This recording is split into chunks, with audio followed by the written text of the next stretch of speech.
Mission Malacanang. Ngayon po, natutunghayan po natin, kasalukuyan po natin natutunghayan ang pagdating ni Pangulong Ferdinand Marcos Jr. dito sa Benguet Agri-Pinoy Trading Center upang personal niyang makita ang kalagayan ng ating mga magsasaka at mga nagtitinda ng mga kanilang ani dito sa Cordillera. Kasama niya po sa kanyang pagdating si Department of Agriculture Secretary Francisco Chu Laurel Jr. at Benguet State University President Kenneth Laruan. Layunin po ng pagbisitang ito na masuri ng Pangulo ang mga aktual na operasyon ng BAPTC at makita kung paano pinapatupad ng Department of Agriculture, particularly ang High Value Crops Program. At ayan nga po, makikita po natin na ang una niyang madadaanan na itong mga makabagong makinarya at kagamitan na nakadisplay. Kaya naman kasama po natin si Ma'am Janice Agrifino mula sa Department of Agriculture upang maipaliwanag sa atin kung ano-ano nga po ba yung mga kagamitan na nakikita dito ni Presidente. Magandang araw po sa ating lahat. So welcome po sa Benguet Agri-Pinoy Trading Center.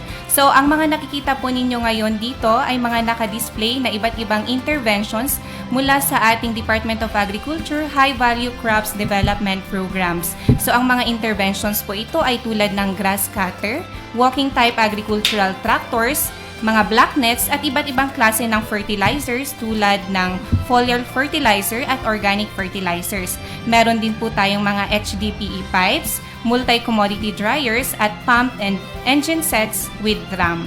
So kabuuan po ang mga interventions na ito ay nagkakahalaga ng 15.4 million at ito po ay ipapamahagi sa ating 45 na farmers cooperatives and associations. Yan. Maraming salamat po, Ma'am. Ma'am, nabanggit niyo po ang high value programs. Ano po ba itong programa na ito? So, ang ating pong High Value Crops Development Program ay isa sa mga regular programs ng Department of Agriculture under the Fields Operations Division. Ayan, nakikita po natin, napapasok na ang ating presidente sa BAPTC. So, sa mga ngayon pa lamang po tumututok, tayo po ay live uli mula sa Benguet Agri-Pinoy Trading Center dito sa La Trinidad, Benguet. So, Ma'am Janice, ano po ba, para mabigyan po ng konteksto ang ating mga manonood, ano po ba, magbigay po kayo ng background lang po ng BAPTC? Yes, so ang BAPTC po ay isa sa 3 na malalaking trading hubs ng highland vegetables dito sa La Trinidad, Benguet. So ito po ay centralized na bagsakan ng ating iba't ibang mga gulay mula sa Benguet, hindi lang sa Benguet, kundi pati rin sa Bauco at parts ng Ifugao, which are the 3 major producing provinces ng highland vegetables. Ma'am, kung dadayo po ang ating mga manonood dito sa BAPTC, ano-ano po ba yung mga pangunahing produkto na ibinebenta dito sa BAPTC, ma'am? Yes, so actually madami pong makikita ng mga gulay dito. So marami dito tulad ng repolyo, carrots, mga potato, letsugas, broccoli, Chinese cabbage o pechay, at iba't ibang assorted din na mga gulay. So meron din tayong mga in-peak season na mga crops tulad ng strawberry na ngayon ay marami na din po dito sa ating trading center. Ma'am, base po sa inyong mga datos, saan po ba kadalasang dinadala itong mga produktong ito? Yes, so ang ating mga produkto po mula dito sa BAPTC at iba pang mga trading centers in La Trinidad ay nakakarating po siya nationwide. So primarily, ito po ay dinadala ng ating mga traders sa karatig na mga rehiyon, regions 1, 2, and 3, Metro Manila of course. Meron din po tayong mga tawid dagat trackers na siyang nagdadala sa banda ng Visayas at Mindanao.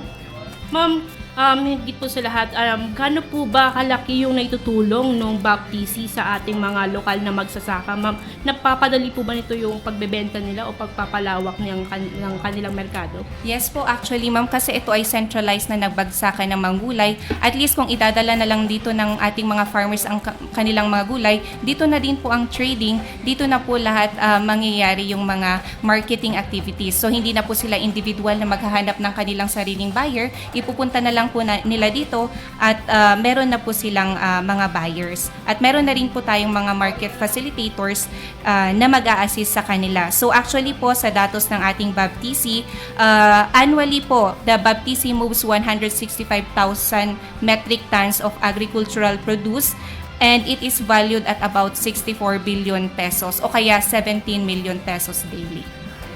Ma'am, dahil nga po apektado tayo itong mga ng pagtaas ng presyo ng crudo dito sa ating bansa dahil nga sa sigalot ng Middle East.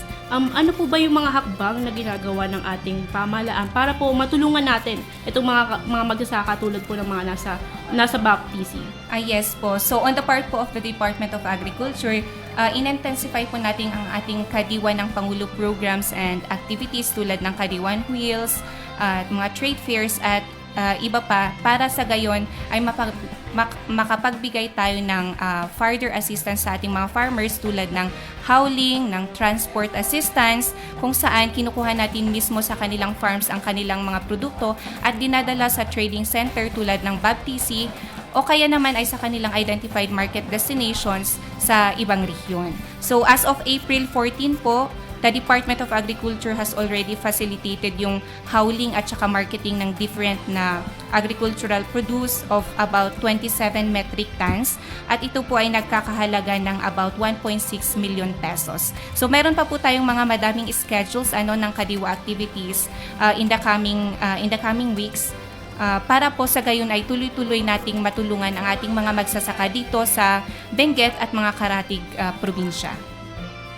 Ma'am, siguro balik lang tayo. Paano po ba natin itong BAPTC na tutulungan yung mga magsasaka na mas mapadali po yung pag-transfer ng produkto nila mula dito sa BAPTC hanggang sa kanilang hanggang sa kung saan mang lugar ito pwedeng mabenta?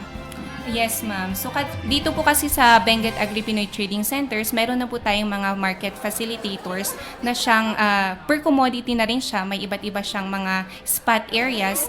So, iyon ay meron tayong mga market facilitators na siyang nag-a-assist sa ating mga farmers mismo. So, dadalhin na lang po nilang kanilang mga produkto dito at magaganap na yung trading activities natin. So, ito daily, base sa datos ng BAPTC, ay meron tayong at least 110 farmers na araw-araw ay pumupunta dito para sa gayon ay dalhin ang kanilang mga produkto. At yung mga buyers naman po natin, sila na po ang bahala na magdala ng mga ito sa iba't ibang lugar. Ma'am, paano ito nakakatulong sa paglikha po ng mga trabaho at kita dito sa ating mga lokal na magsasaka? Yes, ma'am. Actually po itong BAPTC since na-start po siya nung before pandemic pa. Nagkaroon na po siya ng job generation. So, kung makikita po natin sa dinadaanan nila ngayon, marami po tayong mga stalls at yan po ay nabigyan sila ng mga stable na mga jobs. So, base po sa datos ng ating BAPTC, hindi bababa sa 700 ang na-generate na jobs at nagkaroon ng trabaho dito sa BAPTC simula nung ito ay ipinatayo at na-establish. Ayan po. Siguro last na lang po, ma'am. Ano po yung naging papel ng logistic support sa pagdadala po nito ng mga ani ng ating mga Cordillera sa merkado? Yes po. Actually, malaki talaga ang nagagawa ng ating logistics support.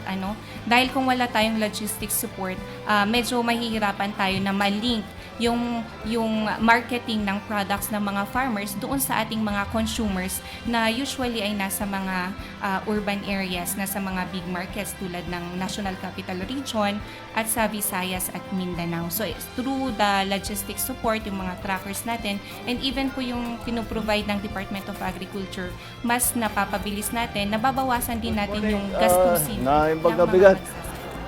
We are here now at the trading center at pinuntahan din natin ang palengke because ang nangyari, very nagulat kami yung mga report na dahil sa pagtaas ng presyo ng diesel ay hindi na binababa ang mga gulay na galing dito sa mountain province, dito sa mga mountainous areas.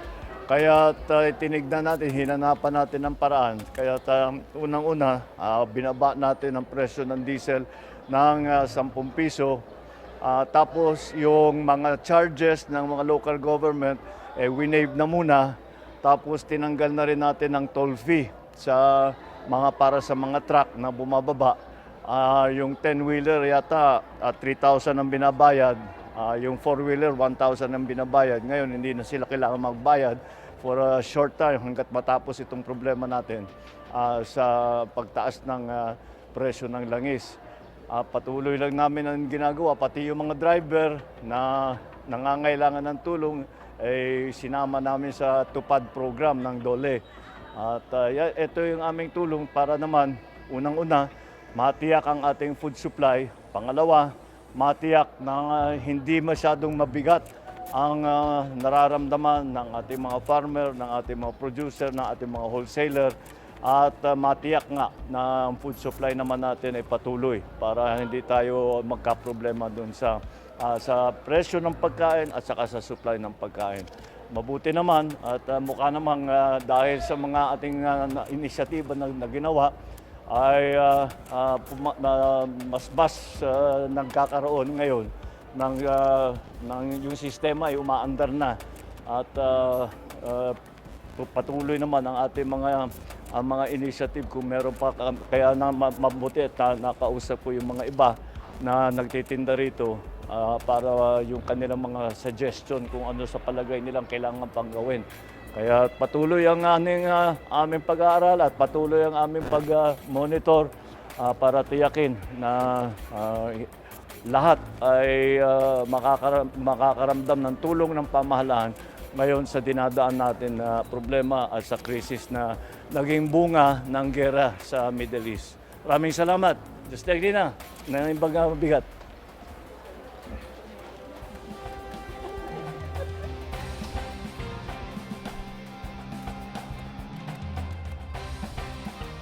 Ayan. Sa pagtatapos ng pagbisita ni Pangulong Ferdinand Marcos Jr. dito sa Benguet Agri-Pinoy Trading Center, muling pinagtitibay ng pamahalaan ang pangako nitong palakasin ang sektor ng agrikultura. Sa pamamagitan ng mas maayos na kakalakalan, mas matatag na presyo at mas epesyanteng distribusyon ng supply sa buong bansa. Layunin nitong matiyak na ang bawat magsasaka ay may sapat na suporta at ang bawat pamilyang Pilipino ay may access sa abot-kayang pagkain. Maraming salamat po sa inyong patuloy na pagtutok sa aming live coverage mula dito sa La Trinidad, Benguet. Ako po si Liza Agudo mula sa Radio Television Malacanang. Kasama si Janice B. Agripino mula sa DA CAR. Mabuhay ang bagong Pilipinas.